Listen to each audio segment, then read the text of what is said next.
I knew loving him was dangerous, but I never imagined he'd be the one to save me from myself.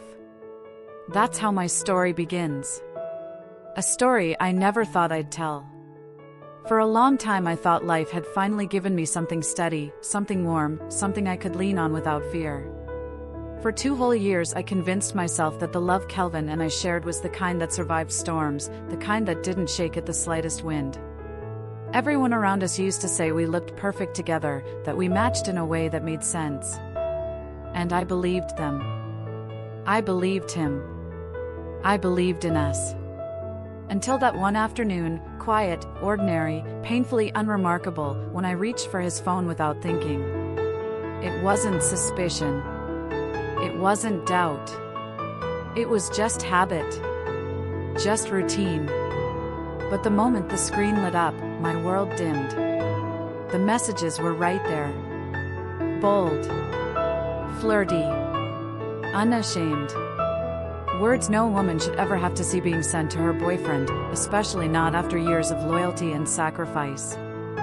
I remember staring at the screen, the letters blurring, my breath catching halfway up my throat. For a second, I thought maybe it was a prank. Maybe I was misreading. Maybe it was an old conversation. Maybe anything but what it truly was. But then I saw the timestamp. Fresh. Active. Alive. And the world inside me collapsed. My chest tightened like someone had wrapped a fist around my heart and squeezed. My hands trembled so violently I almost dropped the phone. I could feel heat rising to my face, the same way it does right before you burst into tears in front of people you never wanted to cry in front of.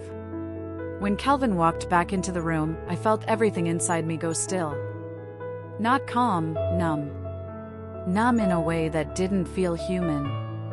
I lifted the phone, showed him the screen, my voice barely a whisper. "What is this?" He didn't flinch. He didn't panic.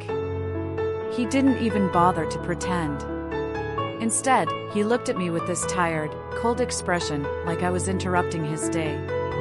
Like my heartbreak was something he didn't want to deal with. And when the words finally slipped out of my mouth, they weren't even angry.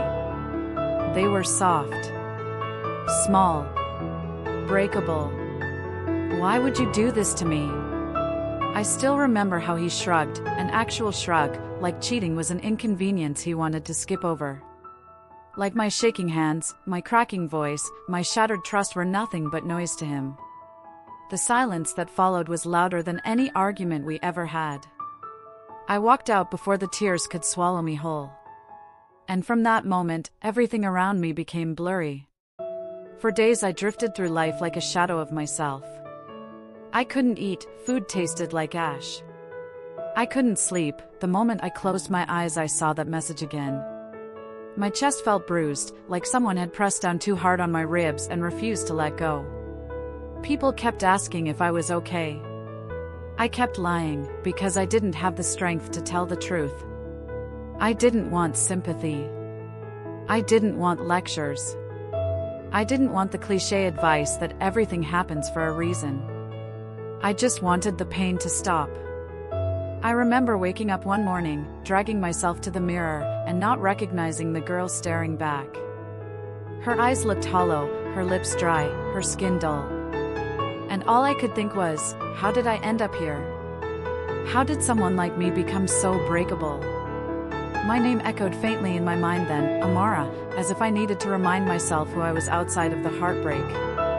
Remind myself that I existed before Kelvin. That I was whole before him. That I wasn't always this fragile, this desperate, this lost. But nothing could erase the questions clawing at my chest. Why wasn't I enough? Why do I always love too much? Why do I give everything and still end up with nothing? Those questions followed me everywhere, into the shower, onto the bus, into the bakery where I worked. Sometimes I'd be stacking trays or wiping counters and suddenly feel tears pushing their way up again. I'd blink hard, swallow them back, force myself to breathe. But no matter how hard I tried, the ache stayed. I avoided Kelvin completely. His calls. His messages. His apologies that I didn't even bother opening.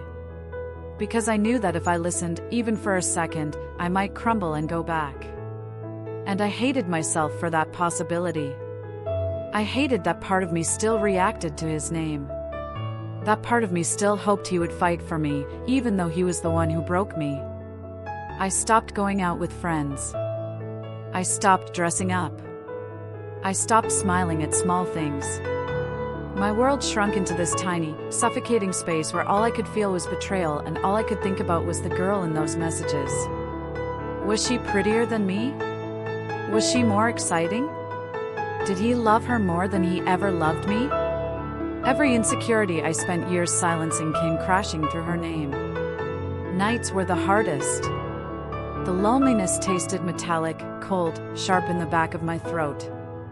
I'd lie awake staring at the ceiling, replaying every moment in our relationship, wondering which part of it was real and which part was just a lie wrapped in affection. Sometimes I heard my own voice asking him again, "Why would you do this to me?" But he never answered. Not in my memory. Not in real life. It was like he didn't think I deserved an explanation. I walked around my neighborhood in oversized hoodies, hands shoved deep in my pockets just to keep them from shaking. The streets were familiar, warm streetlights, small shops, neighbors sweeping their front porches, but nothing felt comforting anymore. Everywhere I went, I felt hollow. People waved. I forced smiles. They asked if I was fine. I told them yes. But inside, I was crumbling in a way that didn't show on my face. It was on one of those lonely, late afternoon walks that I whispered my own name under my breath again. Amara, keep going. A quiet reminder. A small plea. A fragment of strength I wasn't sure I had. But even with that whisper, I still felt like I was disappearing into myself. All because of one boy. One betrayal. One moment that rewrote everything I thought I knew about love. And deep down, even then, I knew this was only the beginning of a story I didn't understand yet. A story that would pull me into places I never expected. A story that would change me, long before I ever met the man who would shake the rest of my world apart. That night felt like the universe was grieving with me. The kind of rain that didn't fall, it collapsed from the sky. Hard. Relentless. Unforgiving. Almost like the heavens were tired of holding back their tears too. Inside the house, everything felt claustrophobic. The walls seemed too close, the air too heavy, my thoughts too loud. Every corner still smelled like Kelvin's cologne, still held memories I wasn't ready to face. It felt like if I stayed another second, my lungs would give up on breathing altogether. So I walked out. I didn't grab an umbrella or a jacket. I didn't think about the storm or the cold or the danger. I just walked. The first drop of rain that hit my skin felt like an electric shock. Sharp enough to jolt me. Cold enough to numb me. Real enough to remind me I still existed. And somehow, the rain gave me something Kelvin hadn't given me in months. Relief. With every step, I felt my heartbreak leaking out of me, mixing with the water running down my face until I couldn't tell which were tears and which were raindrops. My hair clung to my cheeks, my clothes were already soaked, but I didn't care. I needed the cold. I needed the sting. I needed something to drown out the ache pressing against my ribs. I walked further down the street, my feet splashing through puddles, my breath trembling in the night air.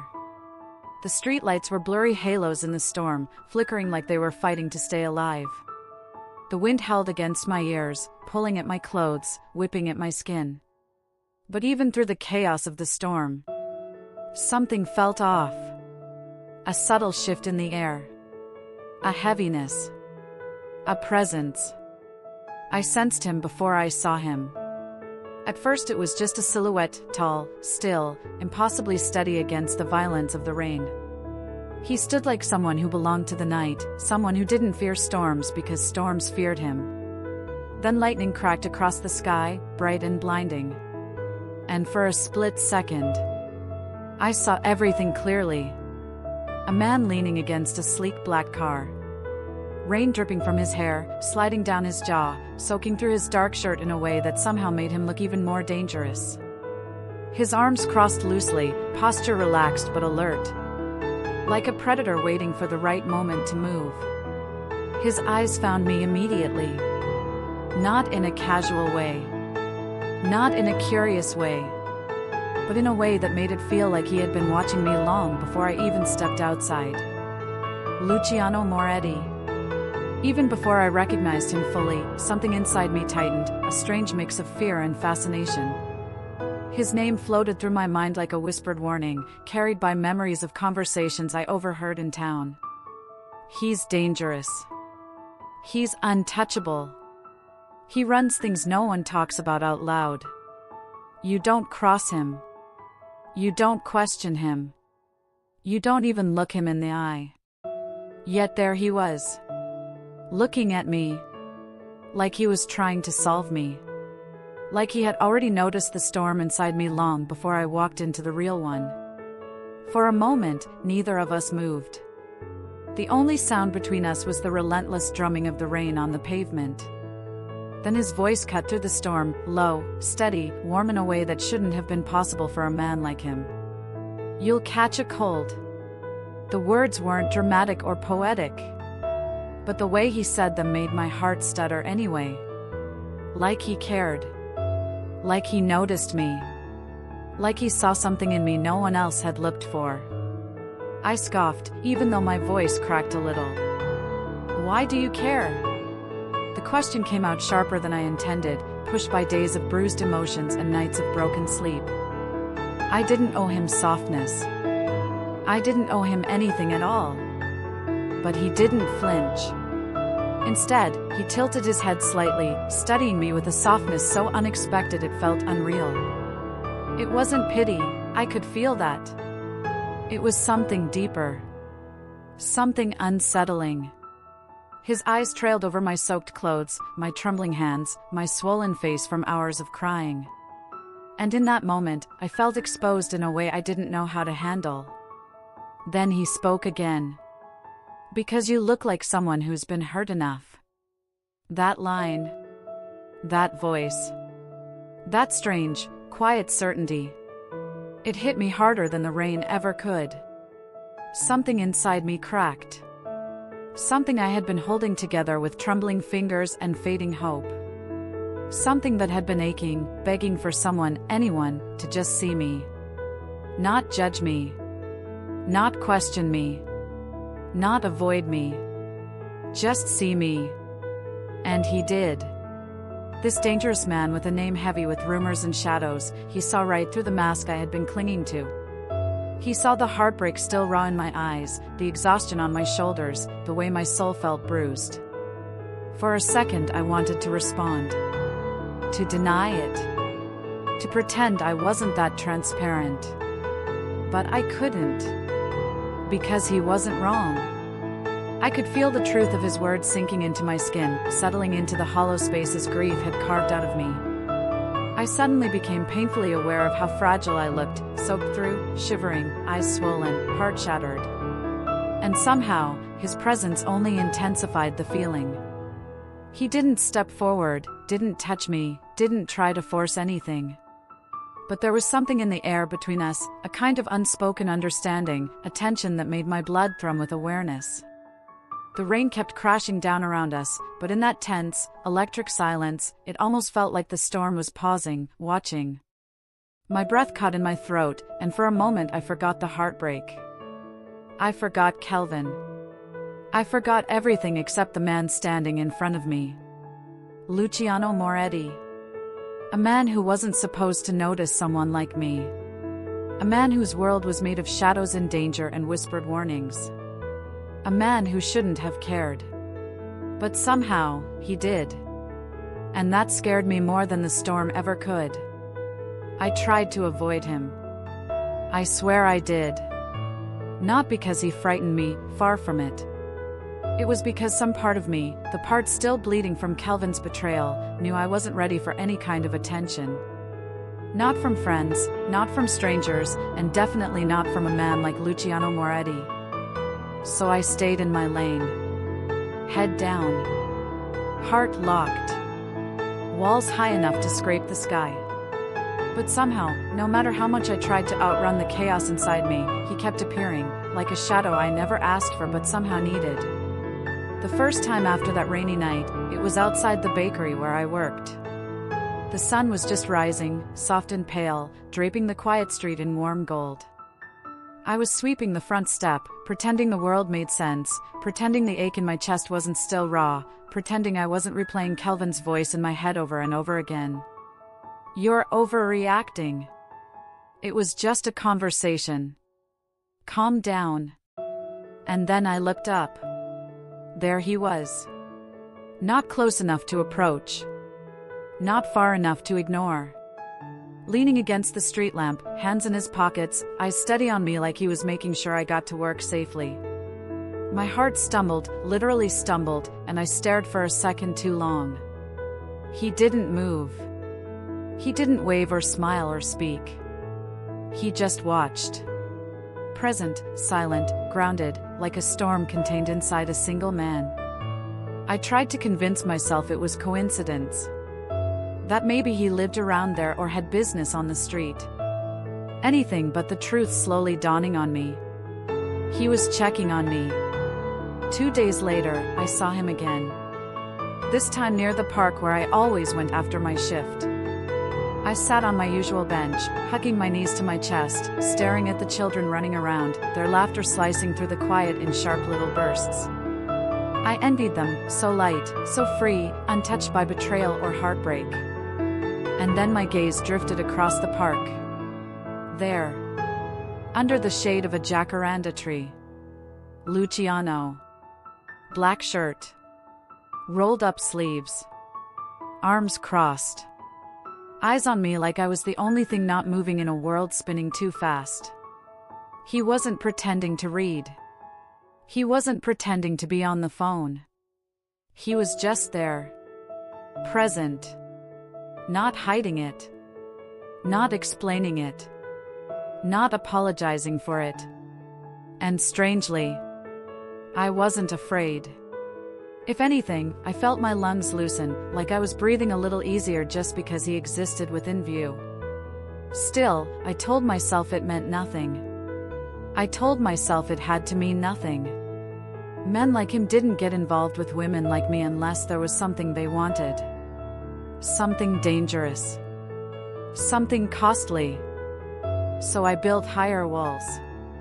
Convincing myself the distance between us was safe, logical, necessary. But the universe, fate, or whatever force was playing games with my life had different plans. One evening, after a particularly exhausting day at the bakery, I took the long way home. The sky was dimming, washed in shades of purple and navy, streetlights flickering on one by one like tired eyes opening. I was halfway down a quiet street when I heard it. A whistle. Sharp. Mocking. Aimed. I stiffened. A group of guys leaned against a rusted fence, their laughter loud, their eyes roaming over me like I was something to pick apart. "Hey pretty girl," one of them called, stepping forward. Another one clicked his tongue in a way that made my skin crawl. "Why so serious?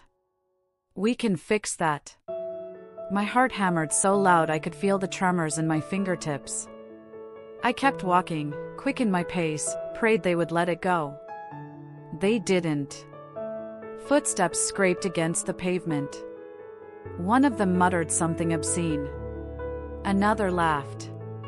My breath caught. I could feel my past trauma rising like a wave, Kelvin's betrayal, the humiliation, the feeling of being unwanted, unprotected, unseen. I hated that these strangers could trigger all of that so easily. Then suddenly, everything shifted. A silence fell behind me. The kind that says something walked into the room that everyone fears. I turned, heart racing. And there he was. Luciano Moretti. Stepping out of the shadows like he'd been carved from them. Black jacket, expression carved from stone, eyes cold enough to freeze entire worlds. He didn't look at me. Not yet. His attention was on the group of men, and the air around him seemed to thicken, darken, tighten with something dangerous. "What's the problem here?" he asked, voice low, slow, controlled, deadly in its calmness. The men stiffened. One of them opened his mouth to respond, but Luciano took a single step forward, and that was enough. The guy shut it immediately. Then Luciano tilted his head slightly, gaze narrowing. "You should leave," he said. Not loud. Not threatening. Just certain. And they did. Quickly. Like rats scattering into the dark. Only then did he turn his eyes to me. And God. There was something in them that made my chest warm and ache and tremble all at once. Not lust. Not possession. Not pity. Something softer. Something heavier. Something like concern wrapped in steel. "You okay?" he asked quietly. I should have said yes. I should have walked away. I should have kept my walls up, kept the distance, kept pretending I didn't feel his presence anchoring me to something I didn't understand yet. Instead, I nodded. Too quickly. Too weakly. Too much like someone who had been holding herself together with shaking hands. And in that moment, as he stood there under the streetlight, watching me like I mattered, I felt something break open inside me. Not healed. Not fixed. Just opened. And that terrified me more than anything the men on the street could have done. Luciano stepped in before I even processed the moment. 1 second, I was frozen in place with fear buzzing under my skin like electricity. The next, he was there, stepping between me and the group of men with a certainty that felt almost unreal.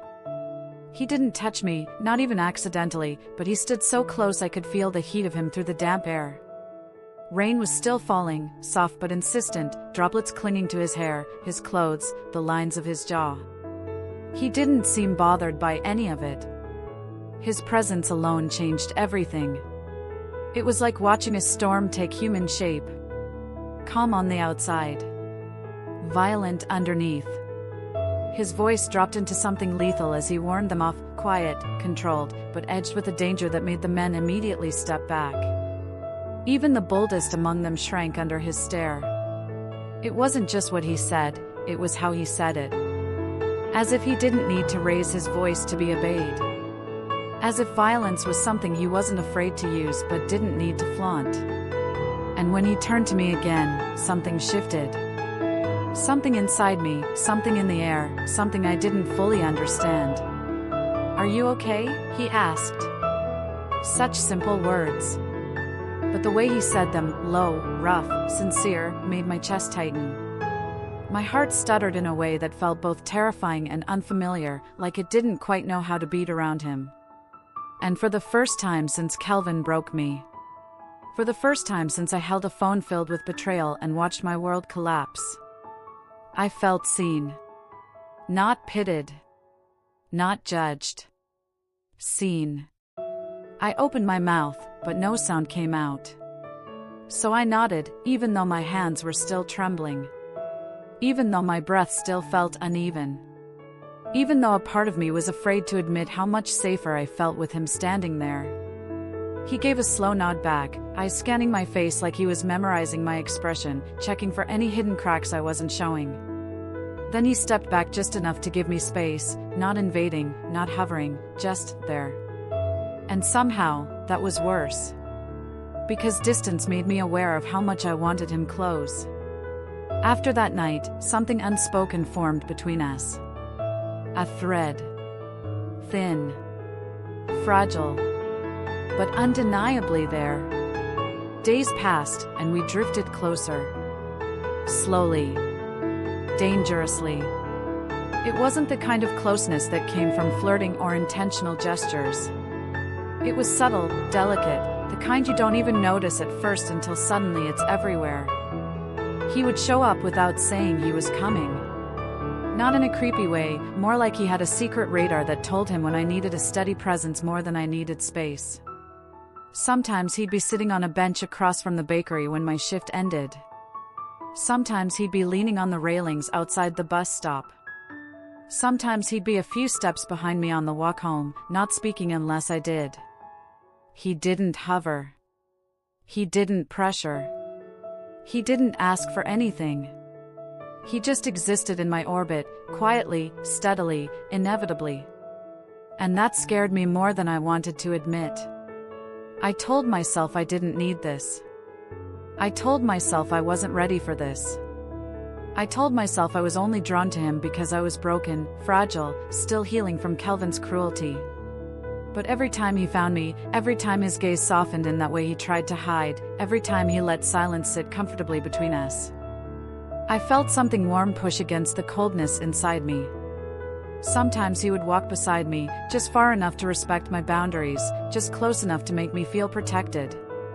Other times he would ask about my day, his voice so calm it softened everything around us. "What happened at work today?" It was such a simple question, but the way he asked it, like he actually cared, like he was ready to listen without judgment, made my throat tighten. Then he'd ask about my family, his tone gentle but curious, as though every detail mattered. "How's your sister doing? Does your mom still work at the clinic? Did your cousin ever finish that exam you mentioned?" It shocked me that he remembered these small things I said in passing. Kelvin never remembered anything unless it benefited him. But the question that always hit the hardest, the one that always made my chest ache: "Tell me about your dreams." Dreams. Such a beautiful, painful word. Nobody had asked me that in a long time. Not my ex. Not my family. Not even me. Somewhere along the way, dreams became things I lost, not things I chased. Between heartbreak, disappointment, responsibilities, and the need to constantly hold myself together, dreaming began to feel like a luxury I couldn't afford. So when he asked, I froze. I remember the moment clearly. We were sitting on a low concrete wall by the waterfront, watching smaller waves crash against the rocks. The sky was dim with twilight, streaks of orange dissolving into purple. The world felt suspended. He was sitting beside me, elbows on his knees, head slightly tilted as he waited. "What do you want from your life?" he asked softly. "Not what people expect from you. What you want." I stared at him, stunned that anyone, especially him, would care enough to wonder. My voice came out small. "I don't know." He didn't laugh. He didn't sigh. He didn't tell me to think harder. He just nodded. Like he understood the heaviness of not knowing who you are anymore because someone you once loved made you feel like you were never enough. "You'll figure it out," he murmured. "There's more in you than you realize." His words wrapped around me like warmth in winter. They terrified me. They comforted me. They made me feel alive again, which was somehow the scariest part.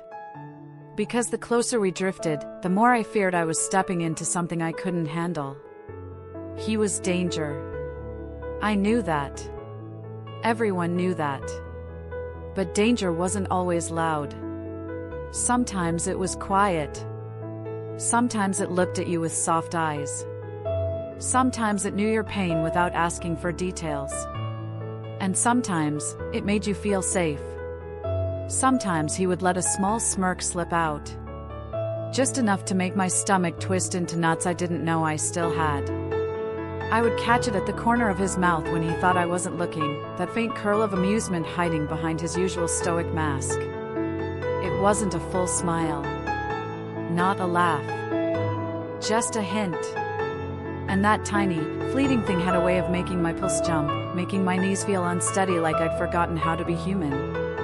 And every time our shoulders brushed, whether accidentally on the sidewalk or intentionally when he guided me past a puddle, my heartbeat felt too loud.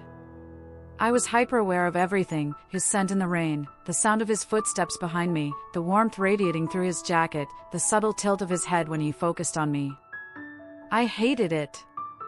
I loved it. I feared it. But there was always this wall between us. A silent, unspoken barrier that reminded me of the worlds we lived in. His was one of power, of danger, of streets that didn't forgive softness or vulnerability. Shadows lived there, lurking in corners where mistakes became weapons. I had glimpsed it, felt it, feared it, and yet I couldn't turn away. Mine was one of fragility, of fear, of bruised hearts and whispered memories. Shadows weren't dangerous to me, they were reminders of what I had already survived. And somehow, these two worlds, his and mine, were colliding in ways I wasn't ready to understand. Then came the night that shattered everything I thought I knew about myself, about him, about the fragile thread of control I thought I had. I had just locked the door after closing the bakery, rain pattering softly on the roof above, the dim light from the street lamp spilling through the small glass window. And there it was. A simple envelope lying on the welcome mat. No return address. No indication of the sender's intentions. Just a cruel, silent warning. I picked it up with trembling hands. My fingers shook so badly I could barely hold the paper. The words scrawled across the note made my stomach turn, my lungs tighten. It was meant for him. I knew that. Every instinct told me it wasn't my name that was written there, that I was never the intended target. But somehow, the threat had found me. Or maybe it had always been meant for anyone who got too close. I felt the weight of it immediately, the sharp pulse of fear, the icy thread that ran down my spine. I pressed it against my chest as if it could somehow shield me, as if holding it close would absorb some of the danger before it reached me. When he arrived, it wasn't dramatic. He didn't burst through the door or knock it down with fury. He just appeared, like he always did, silent, certain, powerful, and impossibly terrifying. I handed him the paper, barely lifting my eyes to his. His silence stretched between us. Slow. Heavy. Intimidating. His jaw clenched. The muscles in his neck tightened like steel cables straining under weight. His eyes darkened in a way I'd never seen before, like the storm from the first night had found a human form and had stepped into the bakery. "This is what I was afraid of," he said finally, voice low and almost breaking. "Afraid of what?" I whispered, my own voice trembling. "Afraid of losing you," he admitted. It wasn't anger in his voice. Not jealousy. Not possessiveness.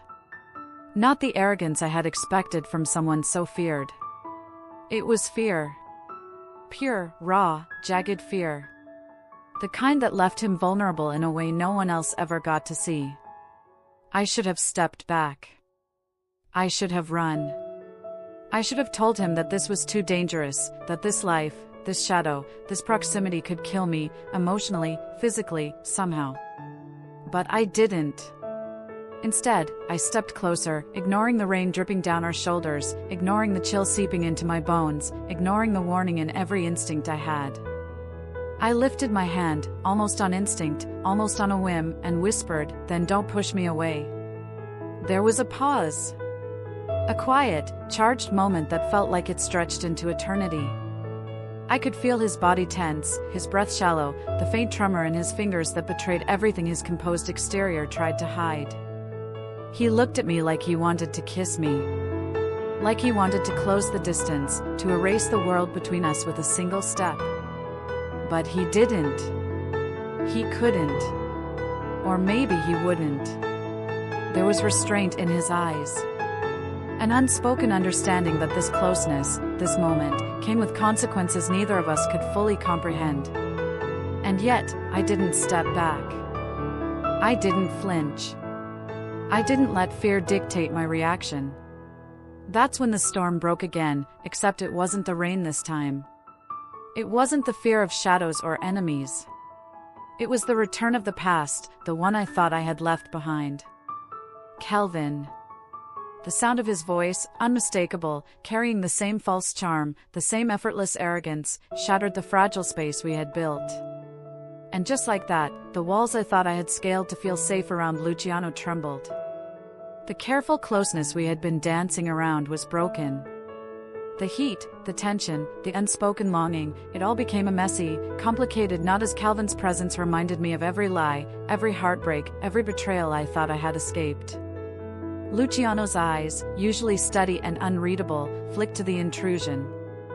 I saw the way his jaw tightened, the way his fingers flexed subtly as he assessed the threat. And I realized then just how dangerous his world truly was. But what struck me more was the way I reacted.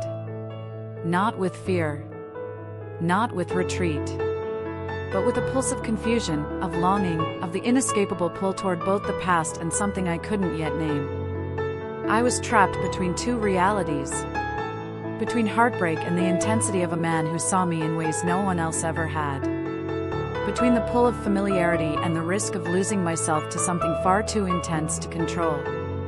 And as I stood there, rain soaking through my hair, shoulders trembling from adrenaline and anticipation, I understood something terrifying and thrilling all at once. I was on the edge. And I had no idea which way I would fall. He showed up at my door the night I thought I had a little peace. I wasn't expecting him. I wasn't expecting anything but quiet. But then I heard the uneven tapping of his shoes against the wet pavement outside, the hesitancy in his steps that mirrored the uncertainty I felt in my chest. And when he finally appeared in the doorway, I barely recognized the man standing there. His eyes were red, swollen like he hadn't slept. His voice was raw, shaky, unsteady, a shadow of the confidence he once carried so effortlessly. Amara. I messed up. I miss you. Please, give me another chance. The words hit me like a physical blow. I froze, holding the doorframe like it was the only thing keeping me upright. Hearing him cry, really cry, was jarring. Not because I still loved him the same way I had 2 years ago. No. That love had been gutted, replaced by betrayal and disbelief and anger. But it hurt because he represented something I understood. A life I knew, a rhythm I had memorized, a world where the rules were simple, where love was uncomplicated. A world without shadows, without threats, without the looming danger that seemed to follow Luciano like a second skin. I stood there, silent, as Calvin's voice cracked again. I never should have done what I did. I was stupid. Please, just one more chance. And part of me, the part that craved the normal, the familiar, the predictable, wanted to crumble. Wanted to step forward, wrap my arms around him, and pretend that the past months hadn't existed. Because with Calvin, the heartbreak was known. Pain was familiar. Even betrayal was a pattern I understood. And then I felt it. The weight of another gaze. Luciano. He was across the street, the dim streetlights glinting off the sleek black of his jacket. Watching. Silent. Like a shadow that had somehow become flesh. The moment our eyes met, something in me cracked. A jagged, sharp ache that traveled straight to the hollow I had been trying to fill. I could see it in his eyes, the mixture of heartbreak and resignation, the way he seemed to measure me, the way he was trying to brace himself for a fall he knew was coming. He didn't move toward me. He didn't fight. He didn't shout or storm across the street. He simply turned, his expression calm and devastating at once, and walked away. Every step he took was heavy, deliberate. Like he believed he had no right to keep me, no claim to a heart that might choose safety over fire. I sank against the doorframe, trembling. I wanted to call him back. I wanted to run into the rain after him and beg him to stay. I wanted to deny everything, fight for the dangerous tenderness that made me feel alive. But the silence between us was deafening. And the truth settled in my chest like a stone. He was leaving. For days after, I battled myself. Alone in my apartment, the city quiet except for the occasional hum of a passing car, the rain splashing against the window, I replayed every moment. Calvin's familiar love pulling me one way. Luciano's dangerous tenderness pulling me another. Every time I thought of Calvin, I could almost feel the warm echo of what once was. The soft voice in the middle of sleepless nights. The hand that knew how to calm my trembling. the security of familiarity. And every time I thought of Luciano, my pulse raced, my stomach twisted, my chest felt too small for the longing inside. The way he looked at me as if he could see every piece of my soul. The quiet strength that made me feel protected even when the world was threatening to collapse. The danger that drew me in, even as it terrified me. I whispered to myself at night, alone with only my own thoughts for company. Why am I like this? Why can't I choose the man who makes me feel alive? Why am I so afraid of normal when fire feels like home? The truth didn't come in a roar. It didn't hit me like lightning. It came quietly, softly, almost like a whisper threading through the storm in my chest. Luciano came to say goodbye. I didn't hear his footsteps at first. The hallway was quiet, the apartment dimly lit, the soft hum of the city beyond the window. Then I saw him in the doorway, silhouette framed by the pale light from outside. His jacket was damp from rain. His hair stuck to his forehead. And in that instant, I could see all of it, every battle, every restraint, every moment he had held himself back for my safety, for my sake. Amara, you deserve a life untouched by my world, he said. His voice was steady, calm, but it carried the weight of every unspoken confession, every suppressed thought, every emotion he hadn't allowed himself to show. I shook my head, tears burning my eyes, wet streaks on my cheeks. Don't do this. Please, I whispered, my own voice breaking in places I hadn't realized were raw. He stepped back, carefully, as though the space between us could somehow protect me from his world. Pain was etched into every line of his face, in the tight set of his jaw, the slight furrow of his brows. No, he said. And I could hear it in his voice, the steel edge of finality, the softness of sorrow, the weight of love that could not act without destroying. I won't destroy the girl who reminds me I still have a heart. He lingered for a moment longer, a pause that made the room feel smaller, heavier, infinite all at once. I wanted to step forward. I wanted to reach out.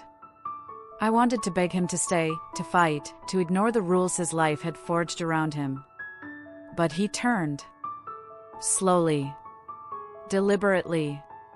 And just like that, he let me go. The door clicked shut behind him, and I was left standing in the quiet apartment, the echoes of his footsteps still vibrating in the walls.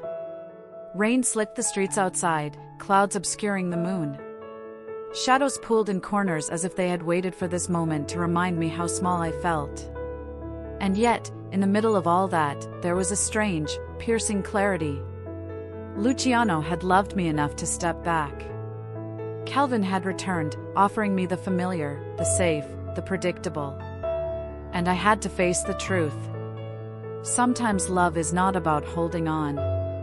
Sometimes love is about letting go, even when your heart wants to scream otherwise. Even when it breaks you in pieces. Even when it makes you question every instinct you've ever had. A few days later, I chose Kelvin. Not because he never hurt me. Not because he was perfect. Not because love with him was easy or simple. I chose him because he was safe. Because when I was with him, I knew the rules. I knew the rhythm. I knew the predictable rise and fall of my days, the familiar patterns of our conversations, the way he would laugh or smile or even yell in ways that never made my heart skip in terror. With Kelvin, life felt manageable. With Kelvin, I could breathe without flinching at shadows, without imagining threats hidden in corners, without wondering if a simple text might carry danger or a life I wasn't prepared to live. Luciano. Luciano was everything I could never contain.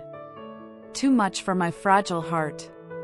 Too strong, too powerful, too commanding, yet somehow delicate in the ways that mattered most. His gentleness was a weapon that left me defenseless. His tenderness was a storm that made me tremble in ways I had forgotten existed. Being with him felt like standing at the edge of a cliff and knowing the fall would destroy you, but also knowing you'd never survive if you didn't jump. And I wasn't ready to jump. I couldn't. I didn't have the courage to let go of the world I understood for a life that might consume me. Sometimes at night, though, when the city is quiet and the wind drifts through the streets carrying memories like whispers of things I wish I could undo, I still feel him. I feel the weight of his gaze lingering in a corner of my mind, the way he had looked at me like I was more than a collection of mistakes, heartbreak, and scars. I feel the warmth of his body when he stood close in the rain, protecting me from threats I wasn't even sure I understood. I feel the subtle pull of his voice, low and steady, soft and dangerous all at once, lingering in the spaces where Kelvin's voice now fills my ears. Sometimes I close my eyes and I can almost hear him laughing softly, a sound that could have melted the ice around my heart. Sometimes I imagine the warmth of his hand brushing against mine, the careful distance that somehow felt more intimate than closeness ever could. Sometimes I feel him standing there in the shadows, watching over me like he always had, silently reminding me that there was a kind of love I had never been brave enough to hold. And in those quiet, lonely moments, when the world has gone still and the only sound is the wind through the city streets, I whisper into the darkness. In another life, maybe I would have been brave enough to choose you. Because that's the truth. Not that Kelvin's love was better. Not that I didn't care for him. Not that I didn't feel warmth in his arms and comfort in his presence. But Luciano's love, it was a fire I wasn't ready to carry. It was a storm I wasn't prepared to weather. It was a kind of love that demanded everything, risked everything, and left nothing untouched. And I couldn't do that. Not then. Not when my heart was still tender from the pieces Kelvin had left behind. So I let him go. I let the man who had shown me the most terrifying, beautiful, consuming love I would ever know slip through my fingers. I let him disappear into the night with a quiet dignity that both broke me and protected me at the same time. And I carried on, choosing the safe path. But even as I made that choice, I didn't forget. I carried him with me, a ghost in the corners of my mind, a warmth in the spaces where nothing else could reach. Sometimes, when the city sleeps and I can't help but feel the pull of the life I didn't take, I wonder what would have happened if I had been braver. If I had stepped into the storm. If I had taken the risk. If I had let myself feel all of it, the danger, the tenderness, the impossible love, without fear. And even now, years later, I know the answer will never come. Luciano remains a memory I can never fully erase, a chapter that will always ache with what could have been. And Kelvin remains a choice I made with my own heart, a life I understand, a love that is safe and steady, if not extraordinary. Love isn't always about fireworks or perfect endings. Sometimes it's about survival. Sometimes it's about understanding your own limits.